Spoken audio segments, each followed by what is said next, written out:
राज्यात विधानसभा निवडणुकीमध्ये महायुतीने मोठं यश मिळवलं तर महाविकास आघाडीला मोठा फटका बसला. त्यानंतर आता भाजप महाविकास आघाडीला धक्का देण्याच्या तयारीत असल्याचं दिसून येते. भाजपमधील वरिष्ठ सूत्रांनी दिलेल्या माहितीनुसार विधानसभेतील दारुण पराभवानंतर मवियातील काही खासदार भाजपच्या संपर्कात आहेत. लवकरच महाविकास आघाडीतील काही खासदार राजीनामा देण्याची शक्यता वर्तवली जाते. भाजपकडून महाराष्ट्रात मिशन लोटस राबवले जाणार का, अशा चर्चा आता राजकीय वर्तुळात चर्चेत आल्यात. पण मिशन लोटस म्हणजे काय हा प्रश्न सर्वांना पडला असेल. आपण या व्हिडिओतून जाणून घेऊ नक्की विषय काय. आता बघू ऑपरेशन लोटस नक्की आहे तरी काय, याला नाव कसं पडलं. कर्नाटकात 2008 साली विधानसभा निवडणुकांचे निकाल समोर आल्यानंतर कोणत्याही एका पक्षाला या निवडणुकीत स्पष्ट बहुमत मिळाले नव्हते.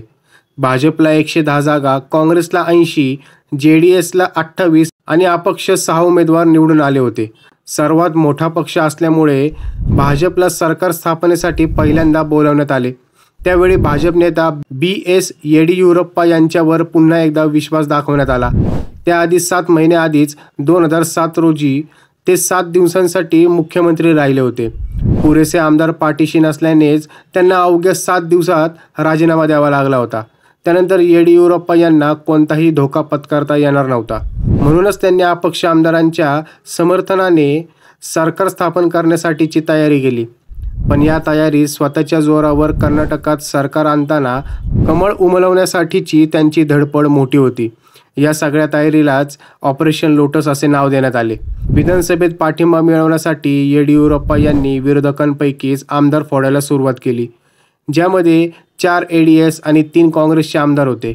या आमदारांना मोठे आमिष दाखवण्यात आले. पण जर हे आमदार पक्ष बदलून भाजपमध्ये आले असते तर यांच्यावर पक्षबदल कायद्यान्वये आमदारकी जाण्याची वेळ आली असती.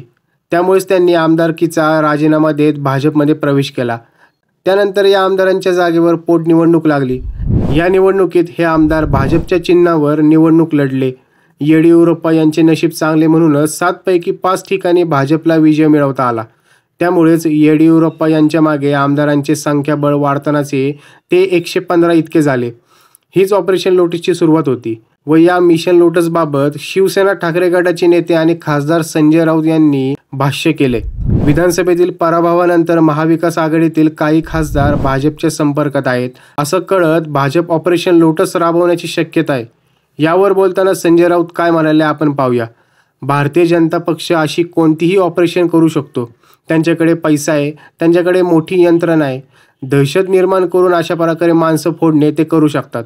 याआधी देखील एकनाथ शिंदे यांच्यासारखे किंवा अजित पवार यांच्यासारखे लोक त्यांच्यासोबत गेले.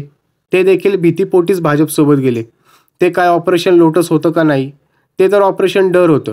पळून घाबरून गेले. ते भीती दाखवायची आणि पळवायचं आणि मग तुम्ही तिथे गेल्यावर सर्व खटले मागे घ्यायचे, तुमची जप्त केलेली संपत्ती परत घ्यायची. हे यांचे धंदे आहेत.